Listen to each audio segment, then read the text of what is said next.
안녕하세요. 오늘도 사연살롱을 찾아주셔서 감사합니다. 저는 초등학교 다니는 아들과 단둘이 살고 있는 싱글맘입니다. 이젠 옛날 얘기라 남들 앞에서 웃으며 말할 수 있지만 저는 정말이지 1년에 왜 명절이 2번이나 있을까? 명절이 제일 싫었던 사람입니다. 며느리들이라면 명절 전부터 병을 앓잖아요. 명절 증후군.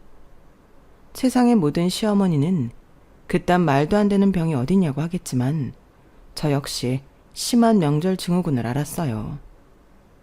그리고 실제로 몸이 아파 병원 진료까지 받았는데 그때 의사 선생님이 그러셨죠. 최근에 심한 스트레스를 받았나 봐요. 스트레스는 신경계에 이상을 주는 질환의 원인이 될 수 있습니다. 마음을 편하게 하세요. 라고 하셨는데 명절이 다가오는데 어떻게 마음을 편하게 하냐고요. 그리고 긴 명절 연휴를 보내면 몸과 마음이 너덜너덜해져서 몇 날 며칠을 또 끙끙 앓았는데 그때 남편하고도 많이 싸웠어요. 그래서인지 우리나라 부부가 명절이 지나고 나서 이혼하는 확률이 높다고 하는데 저는 10분 이해합니다. 아마 효자 남편을 둔 여자라면 너무 힘들었을 거예요. 그만큼 저도 고부 갈등과 권위적인 시아버님의 갑질 속에 상처를 많이 받았었는데요. 그때마다 남편과 싸우고 이혼 문턱까지 갔다가 아들 얼굴 보고 유턴하기를 반복했어요. 제 전 남편도 마누라 귀한 줄은 모르고 자기 부모에게만 애틋한 호구 효자였거든요. 그런데 이 남자가 결혼 전부터 효자였다면 저도 할 말이 없는데 결혼 전엔 불효자나 다름없었어요. 결혼 전에는 집에서 차례상만 후딱 지내고 식구들 중에서 제일 먼저 상경하는 사람이었는데 저는 부모님이 서울 토박이라 명절이라고 시골에 내려가는 일이 없었거든요. 그래서 차례 지내고 오전에 친인척들 인사를 마치면 그 이후는 쉬는 시간인데 그럴 때면 언제 왔는지 남편이 도착했다며 저한테 나오라고 했어요. 참고로 전 남편의 본가는 경주입니다. 그리고 전 남편은 대중교통은 사람들 많고 표 예매하기도 어렵다며 자기 차로 움직이는데요. 식구들 중에 가장 늦게 내려가서 가장 빨리 올라오는 사람이었어요. 그러니까 명절 전날 오밤중에 도착해서 아침에 일어나 차례 지내고 아침 먹고 출발하면 늦는다고 밥도 안 먹고 올라오는 사람이었다니까요. 그래서 시어머니는 당신 아들이 그런다는 걸 알고 새벽부터 당신 아들 차에 이것저것 명절 음식을 미리 실어놨는데 그렇게 누구보다 짧게 명절을 새고 오던 남편이 결혼하고 아들을 낳은 후엔 둘도 없는 효자가 됐어요. 이건 무슨 마법도 아니고 자기 말로는 자식을 낳고 부모가 되니 자기 부모님 마음을 알게 되었고 뒤늦게나마 효도하고 싶은 마음이 들었다고 하는데 그럼 지가 할 것이지 꼭 저에게 자기 효도를 대신 시켰어요. 엄마, 우리 왔어. 음식 벌써 시작한 거 아니지? 젊은 며느리도 있는데 엄마는 그냥 옆에서 쉬엄쉬엄 해. 엄마도 이제 슬슬 며느리한테 넘길 때도 됐지. 우리 엄마 그동안 고생 많았잖아. 저딴 식으로 말하며 마치 젊은 일손인 저 데려왔으니 저 써먹으라고 말하는 인간이었는데 저는 그때부터 입이 대빨 나왔어요. 시아버님 역시 명절에는 그저 친척들 오면 먹고 즐기는 날로 알고 있었는데 걸핏하면 어이 여기 술상 내와라. 전이랑 주전부리 할 것 이것저것 챙겨와. 뭐야 고장 내온 게 이거밖에 없어? 아니 하루 종일 음식한다고 냄새 풍기더니 고작 한 게 이거야. 내가 진짜 친척들 보기 창피하구만. 저렇게 말하며 저에게 구박을 하시는데 진짜 신경질이 났어요. 참고로 제 전 시댁은 아들이 한 명이라 며느리는 저 혼자였는데요. 저랑 동갑인 시누이가 있었지만 시누는 꼼짝도 하지 않고 지 아빠 옆에 찰싹 붙어 술이나 퍼먹는 여우였어요. 그러다 저녁 시간이 되면 친구 만난다, 남친 만난다, 나가서 놀았는데 시부모님은 뭐라고 하지도 않더라고요. 그래서 제가 나름 꾀를 내서 아가씨가 설거지 한 번만 해주면 안 돼요? 나는 오늘 상도 10번 넘게 차리고 치우고 했는데 너무 힘들어서요. 아가씨가 설거지 해주면 내가 여기 금방 치우고 빨리 쉴 수 있을 것 같은데 안 될까요? 라고 말해본 적이 있었는데 신우는 당황하고 시어머님이 펄쩍 뜨며 얘, 뭘 이딴 걸 얘를 시키니? 시집 가면 앞으로 주구장창할 텐데. 너도 진짜 너무한다. 이거 얼마나 된다고 하나밖에 없는 신우를 부려먹으려고 해. 그냥 네가 쉬엄쉬엄 하면 되잖아. 원래 며느리는 이런 거 하는 거다. 저를 아주 못돼 처먹은 사람으로 만들었어요. 그럼 그때라도 제 편을 들어주거나 아님 자기가 하겠다고 나서야 할 남편은 간도 크게 저한테 하지 말라고 고개를 흔들며 눈치를 줬는데 딱 그렇게 딱 10년 가까이 하니까 병이 났어요. 명절만 갔다 왔다 하면 여지없이 우울하고 밥도 제대로 먹지 못하는 둥 증후군에 시달렸는데 그러면 남편이 저에게 심보도 고약한 나쁜 며느리라며 저를 긁더라고요. 그래서 한 번은 명절 전에 대판 싸우고 남편만 시댁에 내려간 적이 있었는데 완전 천국이었어요. 명절 음식 그딴 거 먹고 싶지도 않았고 라면에 김치만 먹어도 그렇게 꿀 마실 수가 없었는데 그때 괜시리 눈물이 나더라고요. 내가 이렇게 살려고 결혼한 게 아닌데 나는 사랑하는 남자랑 살려고 결혼을 했나? 시댁 종노릇을 하려고 결혼을 했나? 헷갈릴 지경이었는데 상황이 이렇다 보니 1년에 2번이나 있는 명절이 너무 싫었어요. 저는 결혼하고 가장 빨리 내려가서 가장 늦게 올라가는 사람이 되었는데 저도 친정이 있고 가고 싶잖아요. 하지만 시부모님은 차 막히면 당신 아들 힘들다며 못 가게 하셨어요. 심지어 이런 말도 하셨는데요. 그냥 명절 뒤에 하루 더 휴가 내서 그때 느긋하게 점심 먹고 올라가라. 뭐 하러 길을 쓰고 힘들게 가니? 다 니들 생각해서 하는 말이야. 차 안에서 시간 버리고 힘들고 나도 니들 도착했다는 전화 오기까지 한시도 가만히 못 있는다. 이렇게 말하며 남편과 제가 휴가를 하루 더 내서 남들보다 하루 늦게 돌아가길 바라셨는데 제가 미쳤나요? 저는 길을 쓰고 집에 간다고 해요. 길바닥에서 20시간을 있어야 한다고 해도 시댁보다는 낫죠. 그리고 남편과도 왜 나는 명절에 친정도 못 가냐고 싸우기도 엄청 싸웠는데 그땐 제가 운전도 못하니 차표도 없고 친정에 갈 수 있는 수단이 없었어요. 그래서 시댁 화장실에서 혼자 울기도 많이 울었는데 화장실 문 밖에는 자기들끼리 좋다고 깔깔거리는 소리가 제 숨통을 조이는 듯 했죠. 이쯤 얘기하면 그걸 왜 참고 살아? 그딴 남편이랑 시댁은 진작에 버렸어야지. 라고 생각하실 텐데 저도 그러고 싶은 마음은 굴뚝 같았으나 그러지 못했어요. 대신 1년에 명절 2번 말고는 절대 시댁에 가지 않았는데요. 이번에 휴가 붙이면 4일 정도 쉴 수 있는데 우리 진우 데리고 경주집 갔다 올까? 아니, 싫어. 명절이면 또 가야 하는데 뭐하러 가? 가고 싶으면 자기가 진우 데리고 갔다 와. 나는 그럼 오히려 좋지. 에이, 그래도 어떻게 그러냐? 며느리도 없이 나만 가라고? 괜히 동네에 이상한 소문 나. 그럼 그 소문 무섭다고 나 너로 자기 집에 같이 가자는 거야? 자기는 가면 부모님 얼굴 보고 편하게 쉬다 오는 건지 모르겠지만 난 시댁 문 들어서는 순간 휴가 아니야. 밥 차려야지. 시부모님 비위 맞춰야지. 당신 아버지 잔소리 들어야지. 무슨 비약을 그렇게 하냐? 누가 들으면 우리 부모님이 자기 시집살이 엄청 시키는 줄 알겠다. 맞아. 그럼 여태 그걸 몰랐다는 거야? 요즘 세상에 나처럼 사는 며느리가 어딨냐고. 이렇게 시댁에 가자는 말이 나오면 저는 쌈딱이 되곤 했는데, 그래서 남편이 명절 이외에는 자기 집 가자는 말을 하지 않았어요. 그리고 저는 공평하게 친정에 가서 쉬고 오고 싶어도 남편한테 같이 가자고 하지 않았는데요.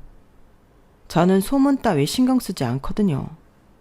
그리고 남편 달고 가봤자 저처럼 남편이 일을 하는 것도 아니고 듣기 싫은 잔소리를 듣는 것도 아니니 사위 대접 받는 꼴 보기 싫어 일부러 안 데려가곤 했는데, 그럼 또 사위 대접 받고 싶어서 길을 쓰고 저희 집에 가는 남편이었어요. 그나마 저희 부모님한테는 싹싹하게 잘하는 편이라 그거 하나 보고 참고 살았는데, 저는 친정에 자주 가는 딸이었죠. 그 정도는 해야 공평하다고 생각했거든요. 그렇게 살다 보니 10년이 훌쩍 지났고, 그럼에도 불구하고 명절은 명절이라고 싫었는데요. 그러다 오랜 남의 집살이 끝에 내 집 마련에 성공했어요. 확률적으로 서울 외곽 경기도권은 청약 당첨의 확률이 높고, 제가 여러 번 도전한 끝에 청약 당첨이 됐는데요. 남편 월급 제 월급 한 푼 한 푼 모아 1억 정도 대출 끼고 대단지 신축 아파트 입성에 성공했어요. 그날은 진짜 천하의 왼수 같은 미운 남편도 같이 고생한 동지처럼 느껴졌는데, 조금 오바를 떨면 우리가 해냈다는 성취감에 하늘을 날 것만 같았어요. 부부 둘이 살 때는 그래도 괜찮았는데 아이를 키우려니 내 집이 없다는 게 그렇게 아들한테 미안했거든요. 그리고 기쁜 마음으로 양가 부모님을 모시고 집들이를 했어요. 저희 부모님이 거리상 시댁보다는 가까웠기 때문에 먼저 오셨고, 저희 아빠가 저희 남편한테 축하 인사와 수고했다는 말을 하셨는데, 남편 어깨가 으쓱하는 게 뒤에서 보였어요. 그땐 그래도 내 남편이라도 그 모습도 좋게 보였는데, 우리 둘이 노력해서 장만한 집인 만큼 명의도 공동명의로 했죠. 그땐 저희 친정엄마의 조언도 있었는데, 여자도 어느 정도는 권리를 가져야 나중에 억울하거나 무시당하는 일이 없다고 하셨어요.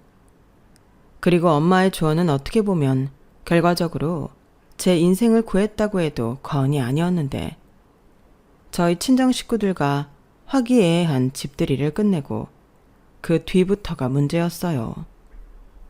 정확히 일주일 뒤에 시부모님과 신우가 경주에서 올라왔는데 정말 집 구석구석을 살펴보시더라고요. 마치 당신들이 살 집이라는 식으로 세세하게 봤는데, 일단 거실이 커서 마음에 든다며 여기서 제사나 차례를 지내면 딱 좋겠다는 말도 안 되는 소리를 하셨어요. 그래서 제가 놀란 마음에 네? 제사랑 차례를 왜 저희 거실에서 지내요? 라고 물었는데 시어머님이 농담이라며 어색하게 웃고 지나갔어요.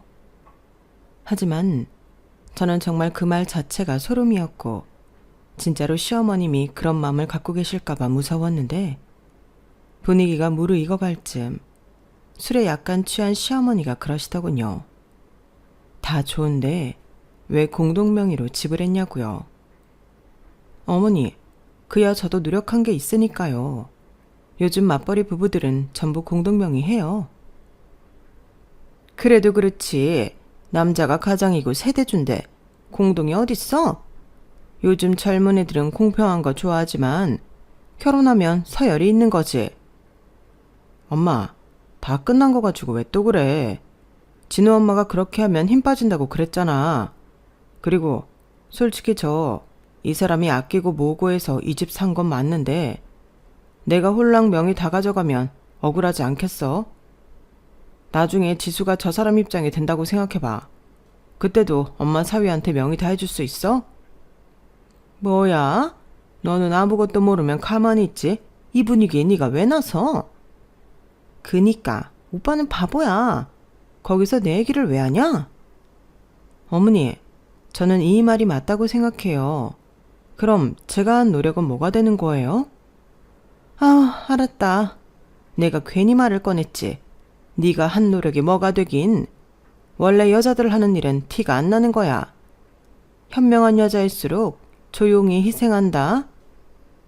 근데요, 저는 희생하기 싫어요. 왜 여자면 조용히 희생해야 해요? 지금은 그렇게 살면 바보예요. 어머니도 딸 가진 부모신데 아가씨가 그렇게 살길 바라진 않잖아요.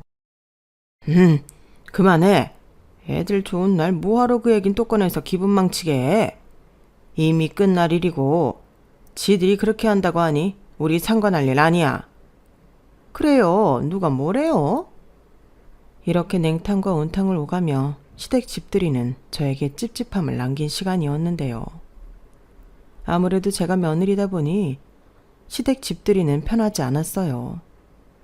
게다가 시댁은 멀어서 하룻밤 주무시고 가셔야 했는데 시어머니가 집에 가고 싶지 않다시며 며칠 더 있고 싶다고 하셨는데 그땐 정말이지 표정 관리가 어렵더라고요. 진짜 싫었거든요. 내 집에서 시어머니 시집살이라니 그것만은 절대 하고 싶지 않아서 앞에서 헤헤 웃고 있는 남편 옆구리만 신나게 쑤셨는데 다행히 시아버님의 핀잔에 시어머니와 신우는 경주 집으로 내려갔어요. 그리고 우리 집과 새 동네에 적응하는 행복한 시간을 보냈는데요. 다들 첫 입주다 보니 옆에 위아래 이웃끼리 친밀하게 지내게 되었어요. 그중 옆집 예솔이네는 저희 아들과 동갑으로 더 각별하게 지내게 되었는데요. 저는 맞벌이를 하느라 출근을 하지만 예솔이 엄마는 전업주부라 흔쾌히 저희 아들까지 같이 봐주기를 자처했어요. 제가 미안해서 안 된다고 했지만 언니, 나는 오히려 진우가 우리 집에 있으면 더 편해. 예솔이가 놀자고 나한테 보채지도 않고 나는 애들 간식만 챙겨주면 되니까. 얼마나 좋은데. 어차피 진우도 언니랑 형부 올 때까지 혼자 놀아야 하잖아. 라며 말해주니 너무 고마웠어요. 그래서 주말이면 저희 부부가 옆집 예솔이까지 데리고 영화관도 가고 키즈 카페도 다니면서 품앗이 육아를 했는데 그렇게 상부상조하는 이유까지 있으니 우리 집이 더 천국 같았어요. 그러다 무슨 바람이 불었는지 남편이 간만에 밖에서 데이트하자고 퇴근 후 만나자고 했는데요. 별일이네. 데이트를 다 하자고 하고 나 몰래 뭐 사고 쳤냐? 사고는 무슨. 이제 우리 집도 샀는데 가끔 이런 시간도 보내면서 즐겨야지. 우리 아들은 예솔이네 있는 거지? 예솔이 엄마한테 우리 데이트하고 들어간다고 얘기했어? 하긴 했는데 그래도 너무 늦으면 민폐니까 밥만 먹고 얼른 들어가자. 에이, 모처럼 데이트인데 술도 한잔 해야지. 내가 진짜 분위기 좋은 와인바 찾아놨단 말이야. 우리 나온 김에 거기 갔다 가자. 예솔이 엄마한테는 주말에 우리가 예솔이 데리고 놀이동산 다녀온다고 해. 그날은 이상하게 남편이 한껏 기분을 내고 싶어 했어요. 그리고 고맙게도 예솔이 엄마가 오랜만에 하는 데이트이니만큼 마음껏 하고 오라고 배려해줬는데 그 덕에 우리 부부는 거진 7, 8년 만에 연애 때처럼 데이트를 즐겼죠. 그리고 다시 옛날로 돌아간 것 같아서 저도 남편도 마음이 들떴는데 저는 순수하게 그 시간을 즐겼지만 남편은 아니었어요. 애당초 저한테 데이트를 하자고 한 것도 사실은 꿍꿍이가 있었던 건데 남편이 드디어 그 검은 속마음을 털어놓더라고요. 저기 있잖아. 우리 오늘 데이트 즐거웠지? 모처럼 이렇게 우리 둘만 나와서 노니까 옛날 생각도 나고 좋네. 우리 종종 이렇게 하자. 그래. 그리고 나 할 말 있는데. 할 말? 그게 뭔데? 정말 나 몰래 사고 쳤니? 아니라니까. 그게 뭐냐면 이제 집도 샀고 매년 명절마다 차 막히는 것도 싫어서 앞으로 명절은 우리 집에서 하면 어때? 우리 엄마는 괜찮다고 했는데.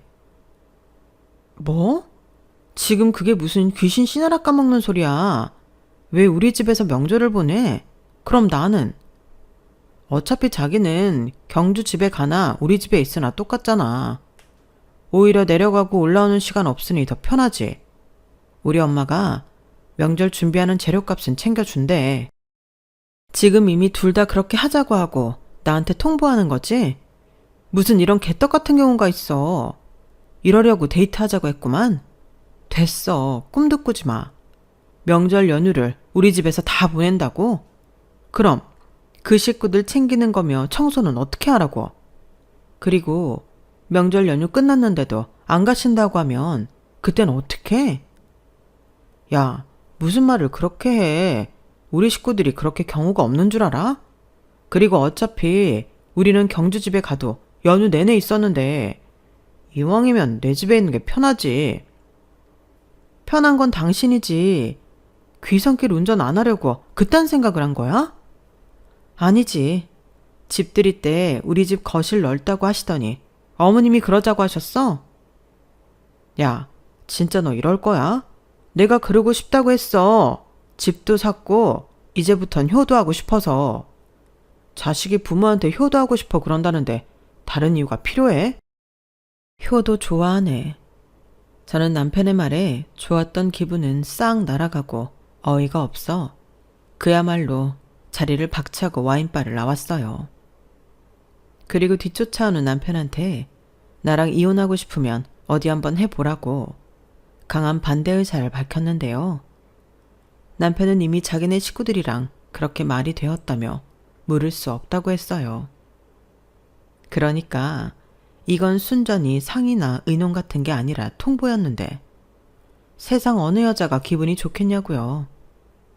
그래서 나는 동의한 적도 없고 나도 우리 집의 절반에는 권리가 있기에 그러기만 해보라고 했는데 남편도 계속 효도 어쩌고 하면서 그게 저한테 따지고 보면 좋은 거라고 말도 안 되는 소리를 삑삑 했죠. 결국 그 일로 저희 부부는 보름 넘게 말도 하지 않고 조용한 전쟁을 했어요.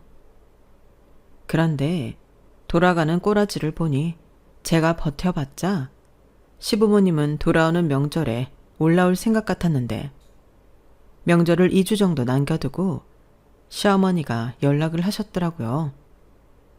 나다. 올라갈 때 뭘 가져가면 좋을까? 차례 지낼 잭이랑 과일은 여기서 사갈게. 서울은 비싸기만 하고 과일도 별로잖아. 그 밖에는 네가 준비할 거지? 아, 네 시아버지 허리 안 좋으니까 이불은 신경 좀 써라. 특히 밑에 까는 요는 푹신한 걸로 준비해. 이제 명절마다 갈 건데 우리 쓰게 좋은 놈으로 하나 장만해라. 그럼 너도 나도 준비 잘해서 우리 명절 연휴 첫날 보자. 나는 한 이틀 전에 올라갈까 봐. 네 시아버지가 차 막힌다고 일찍 가자고 하는구나.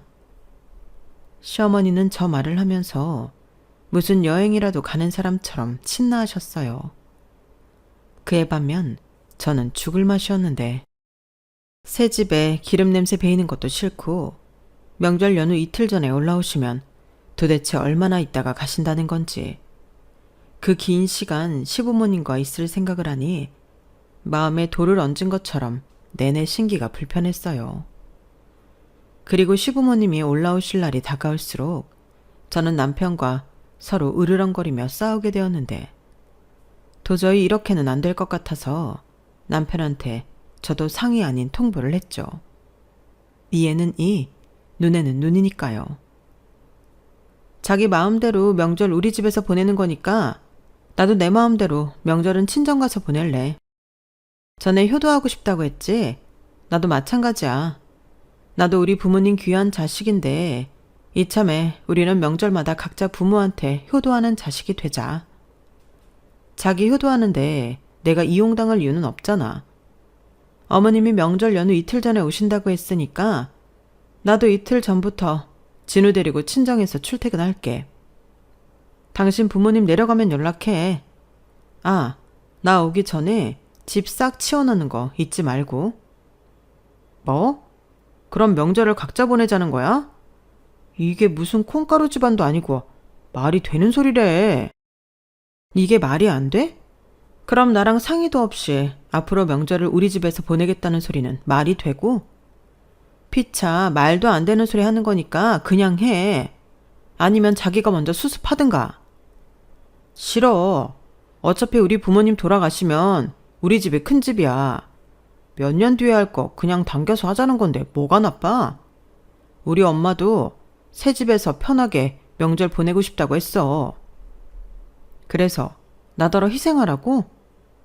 내려가서 음식 하나 여기서 음식 하나 똑같은데 자기야말로 그깟 걸로 왜 그러냐? 그깟 거? 당신이 놓치고 있는 게 있는데 내가 그걸 좋아서 하는 것 같아? 억지로 끌려가서 어쩔 수 없이 하는 거였어. 이번 기회에 그깟 거 좀 당신이 해봐. 직접 해보고 다시 얘기하라고. 그리고 그 긴 명절 동안 당신 식구들 와서 먹고 마시고 그 설거지랑 청소 생각은 해봤어? 왜? 그것도 그깟 거 같지? 그래, 이참에 당신이 다 해. 뭐야? 청소하기 싫어서 이러는 거야? 자기 진짜 못됐다. 그렇게 우리 가족이 싫어? 그럼 좋겠니? 입장을 바꿔서 생각해봐. 우리 엄마, 아빠, 내 동생까지 우리 집에 와서 언제 집에 갈지 기약도 없이 먹고 놀고 마시고 있다고 생각해보라고. 아니다. 이것도 비교가 안 되네. 나는 내내 밥하고 치우고 그거 다 해야 하는 건데 이럴 줄 알았으면 그냥 결혼 같은 건 하지 말 걸 그랬어. 자기 정말 말 다 했어? 그럼 나랑 결혼한 걸 후회한다는 소리야? 나는 여태 당신이 그런 마음인지 몰랐네. 그래, 너 하고 싶은 대로 다 해. 누가 그렇게 말하면 쫄 줄 알아? 남편은 그렇게 말하고도 내심 제가 정말로 명절 연휴 내내 친정에 갈까봐 전전긍긍했어요. 물론 겉으로는 태어난 척 여유를 부렸지만 제가 남편이랑 같이 산 세월이 얼만데 그 정도는 알죠. 그리고는 저 보란 듯이 시어머님이 올라오신다고 연락을 했을 때 아이 데리고 친정으로 넘어갔는데요. 남편도 지가 한 말이 있으니 저를 잡지 못하더라고요. 저는 오히려 잘 됐다고 생각했어요. 어찌 보면 명절 연휴 내내 음식 안 해도 되고 너무 좋잖아요. 그렇게 예고도 없이 친정에 갔고 친정 부모님은 많이 놀란 얼굴이었는데 제가 남편과 있었던 이야기를 하니 무슨 그런 일이 있었냐고 저희 부모님도 황당해하며 제 편을 들어주셨는데 일단 상의하지 않고 그런 큰일을 통보했다는 것에 저희 부모님도 사위한테 많이 실망하셨어요. 하지만 하루가 지나고 이틀이 지나니 이러다가 제가 시부모님에게 크게 혼날까봐 저희 엄마는 신경을 많이 쓰는 눈치였는데 저는 그러면 그럴수록 언제 또 이런 기회가 오겠냐고 저도 명절에 편하게 지내고 싶다고 하니 네가 오죽하면 그러겠냐고 눈물을 흘리셨어요. 저희 친정엄마도 저희 친할머니가 돌아가시기 전까지 시집살이를 많이 하셨거든요. 그래서 딸만큼은 당신처럼 살지 않길 바랬는데 저도 당신과 크게 다르지 않게 사는 것 같으니 속이 많이 상하신 듯 보였어요. 그리고 참 희한했던 건 친정엄마와 명절 음식을 하는데 하나도 힘들지 않고 오히려 재미있었는데요. 신기하더라고요. 물론 저는 시댁 가족들 사이에서는 그저 일하는 사람일 뿐 섞이지 못하고 헛돌았기 때문에 더 그랬을 것 같은데 동생까지 모여 식사도 하고 같이 TV도 보며 여유롭게 보내는 시간이 정말 좋았어요. 그에 반면 남편은 그렇지 못했던 것 같은데 일단 시어머니가 저한테 전화를 엄청나게 하시더라고요. 하지만 그 전화들 받아봤자 무슨 얘기 하실지 뻔히 아는데 받고 싶지 않았고 남편이 싼 똥, 남편 혼자 치우라고 저는 전적으로 외면했는데 남편이 명절 당일 친정으로 왔어요. 자네가 여길 왜 왔나? 사돈분들은 그새 내려갔어? 아니요. 그럼 여길 왜 왔는데? 우리도 우리 딸한테 얘기는 대충 들었네. 어떻게 그런 중요한 일을 자네 혼자 결정을 해? 오죽하면 우리 애가 이런 초강수까지 뒀겠어. 물론 장모님 입장에서는 그러실 수 있는데요. 그래도 이번 일은 진우 엄마가 전적으로 잘못했어요. 과정이야 실수가 있었다고 치지만 며느리가 지켜야 할 도리가 있잖아요. 저희 부모님 지금 화가 머리 꼭대기까지 나셨어요. 진우 엄마가 전화도 안 받고 문자해도 답장도 없다면서 저희 부모님이 직접 오신다는 걸 겨우 말리고 제가 왔다니까요. 뭐? 지금 내 집에 와서 내 딸을 혼이라도 내시겠다는 건가? 이게 무슨? 내 딸이 무슨 잘못이 있어? 나는 뭐 여태 할 말이 없는 줄 알아. 남의 집 딸들은 명절 차례 지내면 다 보내주는데 왜 자네 부모는 내 딸을 안 보내는 거야? 나는 일단 그것부터 마음에 안 들었네. 그래도 자네한테 뭐라고 하진 않았어. 장인어른. 됐고 불만 있으면 직접 오시라고 해. 나는 자네가 명절마다 자네 집에서 명절 보내겠다고 하면 앞으로 내 딸은 명절마다 여기로 오라고 할 참이니까 당장 돌아가. 남의 집 귀한 딸 잡지 말고. 너무하십니다. 장인어른이 그러시니까 진우 엄마가 더 그러는 거예요. 장인어른도 저랑 같은 남자 입장이잖아요.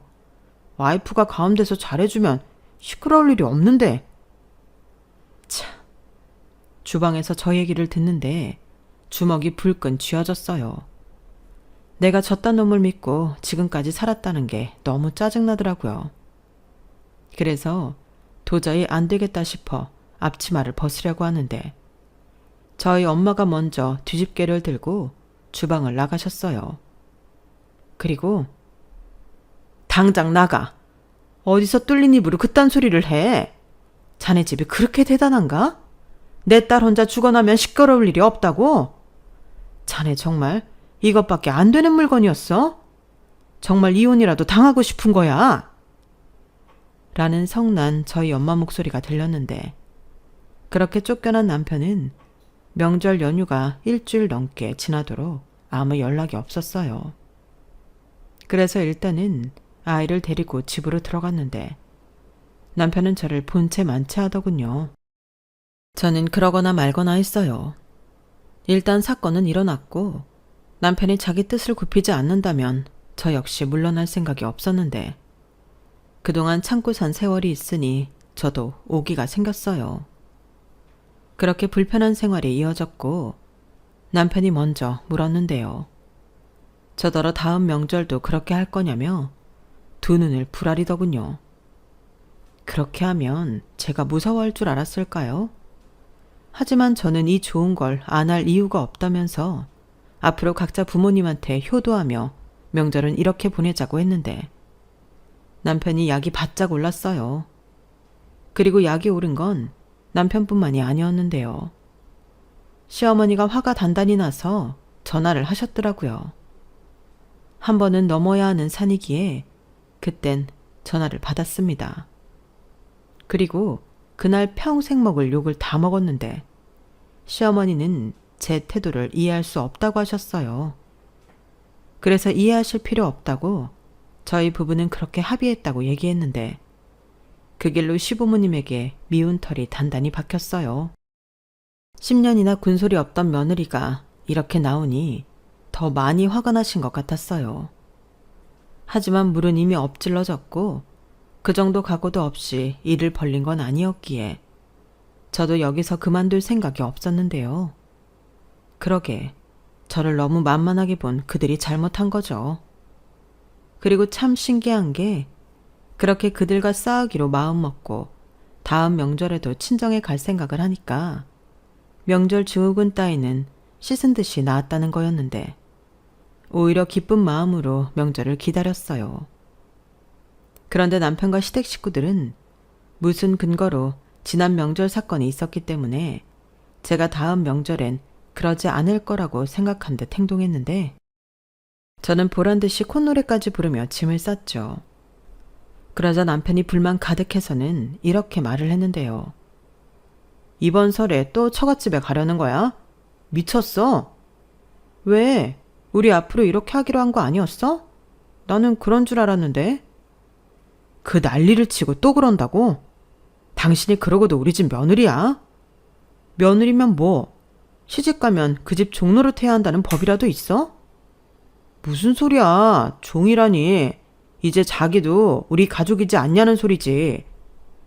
가족 같은 소리 하네. 그럼 왜 가족의 나가시는 명절에 손 하나 까딱 안 해? 어머니도 며느리 보기 전에는 다 하셨을 텐데 왜 나한테만 명절 음식 미루시는 건데? 이게 무슨 가족이야. 갑자기 왜 그래? 여태 아무 소리 없이 했잖아.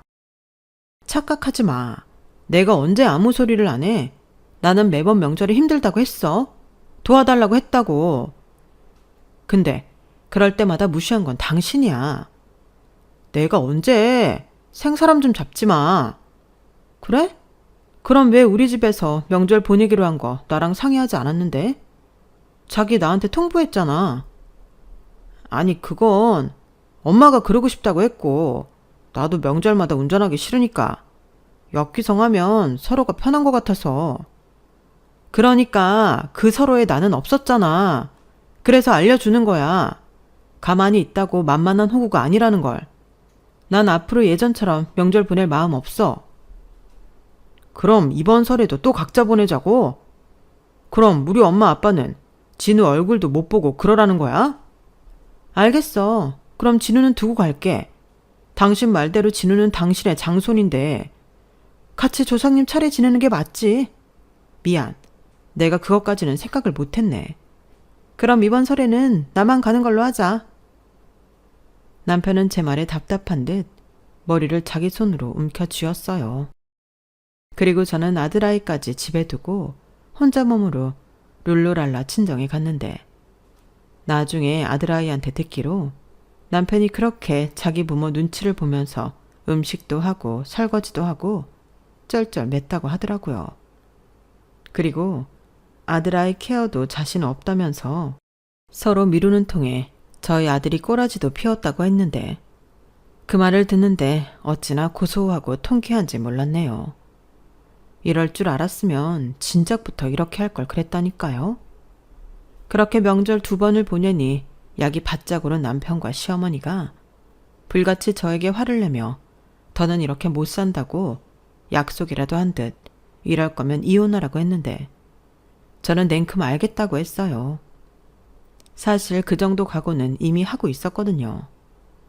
그런데 이 사람들은 제가 그 생각까지는 하지 않았을 거라고 생각했는지 제가 순순하게 이혼하겠다고 하자 많이 당황한 듯 아무 말도 못 하셨는데요. 아마도 이혼 얘기는 그냥 협박용 멘트였나 봐요. 저는 진심이었는데 말이죠. 그리고 그런 마음에도 없는 소리를 협박으로 이용하며 자기 뜻대로 하려고 하는 사람들에게 그나마 아주 조금 있던 정남이가 뚝 떨어졌는데 어찌 보면 남들한테는 고작 그런 일로 이혼하냐 할 수 있는 일이지만 이건 겪어보지 못한 사람은 알지 못한다고 생각해요. 그리고 이걸 심각하게 겪어본 사람들은 알 거라고 생각하는데 이게 절대 고작 그런 일이 아니거든요. 무엇보다 며느리는 당연히 부려먹어도 된다는 그 인식 자체가 저는 너무 싫었어요. 10년을 그걸 당하고 보니 가장 무서운 건 따로 있더라고요. 제가 거기에 익숙해져 가고 있었다는 거였죠. 명절 전엔 명절 증후군을 앓고 명절 동안은 쭉 노동에 감정노동까지 하고 명절이 지난 후에는 그 후유증으로 힘들었는데 너도 나도 명절이 싫다고 하니 며느리들한테 명절은 원래 그런 건 줄 알았어요. 하지만 분명 그건 잘못이잖아요.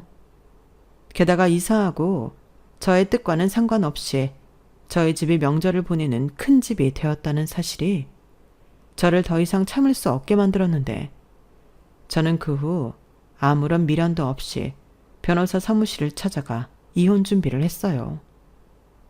그런데 정작 처음 말을 꺼낸 남편은 이혼할 생각이 없다며 말을 바꿨고 저는 이렇게 살 수 없으니 이혼하겠다고 밀어붙였는데 결국 합의 이혼이 되지 않아 소송으로 가게 되었어요. 그러자 남편은 자기는 이혼 사유 없고 또 이혼을 원하지 않는다며 버텼는데 그래서 제가 한 가지 제안을 했죠. 명절은 원래대로 경주 시댁에서 하고 명절은 각자 자기 집에 가는 걸로. 대신 생신이나 1년에 알아서 2번 정도는 같이 시댁에 가서 자고 오는 걸로 하자고 했는데 남편은 그때도 받아들일 수 없다고 했어요. 자기가 장남인데 아들 노릇도 못하고 그게 뭐냐며 저더러 이기적이라고 하더라고요. 여기서 이기적인 사람이 누군데. 그래서 거기서 물어봤네요. 도대체 그 집은 며느리 없을 때 어떻게 지냈냐고요. 우리 부모님이 시집 보낼 때 그 집 가서 뼈 빠지게 희생하라고 결혼 허락했겠냐며 저도 제 권리 찾고 싶다고 했는데 결국은 시간이 좀 오래 걸렸지만 제 뜻이 받아들여져서 이혼이 성립되었어요.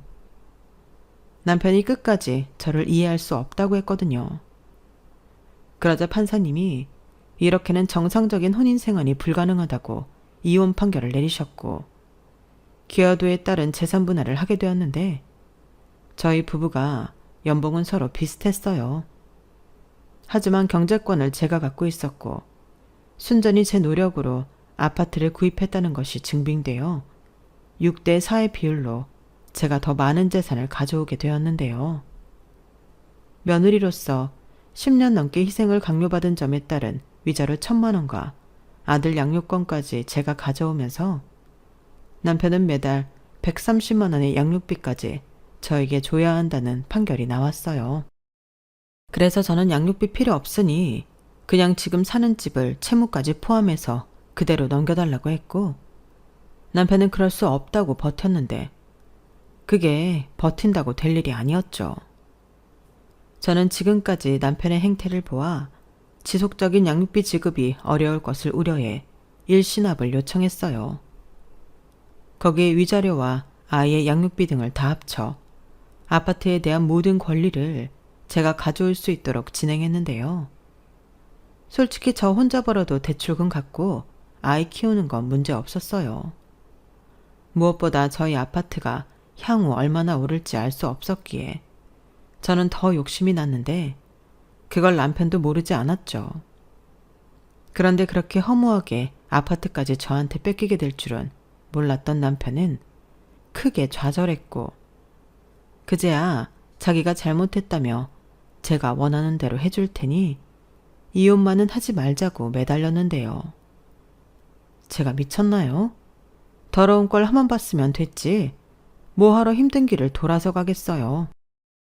그래서 저는 어림도 없고 절대 싫다고 했네요.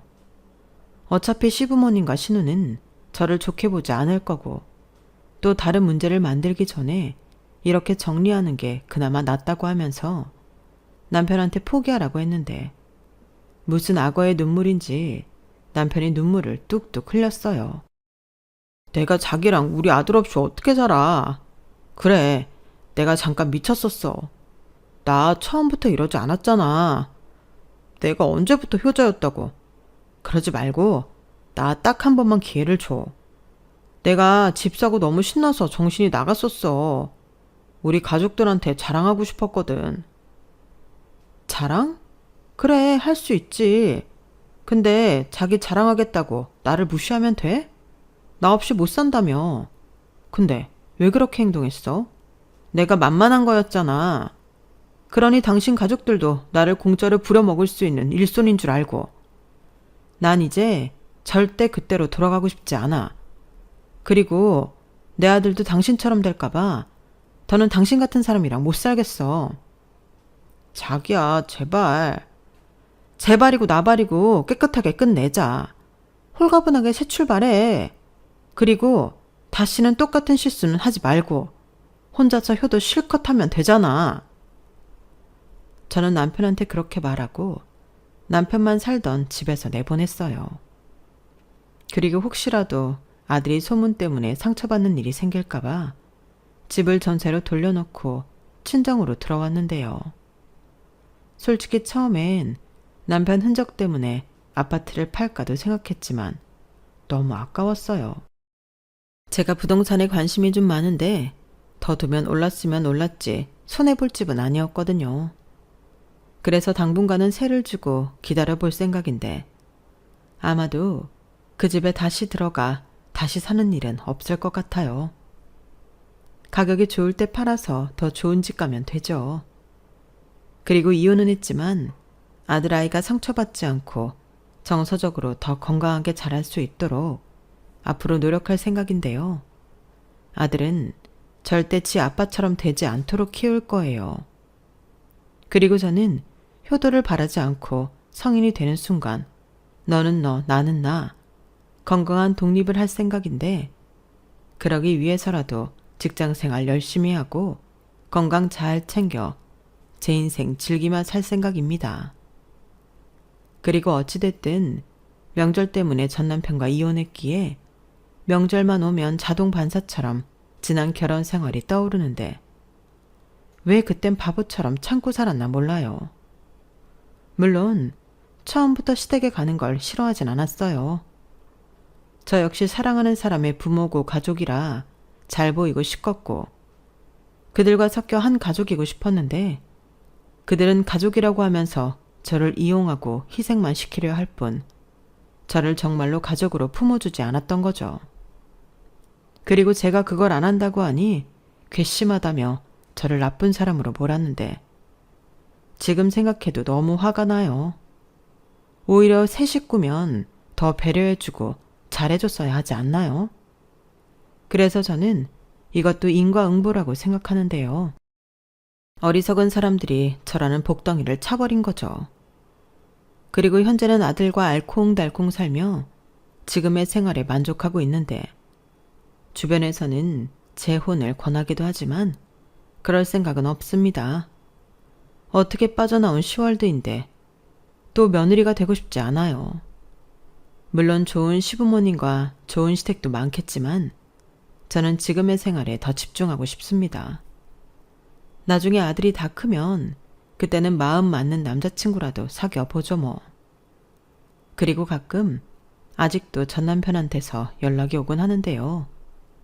질척거린다기보다 저희 사이에 아들도 있고 하니 연락을 할 때가 있어요. 아이 사진도 보고 싶어 하면 제가 보내주고 서로 근황 정도는 물어보고 알려주는데 전 남편의 집에서도 재혼하라고 중매를 서고 난리가 나서 전 남편은 저랑 이혼하고 1년 만에 재혼했었거든요. 하지만 이번에도 고부 갈등으로 일방적인 이혼을 당했고 정신적으로 피폐해진 전 남편은 이제는 아무랑도 만나고 싶지 않다며 그저 저랑 친구처럼 지내며 저희 아들 크는 모습만 옆에서 지켜보고 싶다고 하는데 그때는 솔직히 좀 안쓰럽기도 했어요. 지금 느낀 그 깨달음을 조금 더 빨리 알았다면 얼마나 좋았을까요? 하지만 물은 이미 엎어졌고 저는 지금의 생활에 200% 만족하고 있으니 그냥 우리 부부로서의 인연은 여기까지라고 생각합니다. 솔직히 양육비도 일시급으로 받은 거라 더는 안 보고 싶은데 아들 애를 생각해서 둘이는 서로 보고 싶으면 볼 수 있게 해주려고요. 그리고 정신 못 차린 전 남편의 식구들이 모든 것이 자기들 때문이었음을 느끼는 날이 오길 바라는 바입니다. 뭐 결과적으로는 이혼이 제 인생을 오히려 좋게 변화시켜줘서 저는 너무 좋아요. 그리고 그런 안 좋은 기억이 있어 그런지 명절을 더 알차고 편하게 보내려고 하는데 아직도 명절이면 소가리를 하는 며느리에게 부디 좋은 날이 하루빨리 왔으면 좋겠습니다. 세상은 변하는데 왜 구닥다리 구시대적 사고방식은 여전한 건지 저도 어쩌면 미래의 시어머니가 될 사람으로 의식 변화에 힘써야겠다는 생각이 드는 요즘이네요. 제가 소개하고 싶었던 제 사연은 여기까지예요. 저도 제 얘기를 한 번쯤 허심탄회하게 써보고 싶었는데 어떻게 들으셨는지 모르겠네요. 그래도 같이 고민하고 공감하며 이 시간 함께 해주셨길 바라며 감사의 인사를 전합니다. 늘 몸도 마음도 건강 잘 챙기시고요. 서로 배려하고 존중받는 그런 아름다운 세상이 되길 바랍니다. 감사합니다. 여러분, 사연 댓글에 응원과 현명한 조언 부탁드려요. 좋아요와 구독은 저에게 큰 힘이 됩니다. 오늘도 좋은 일 가득하세요.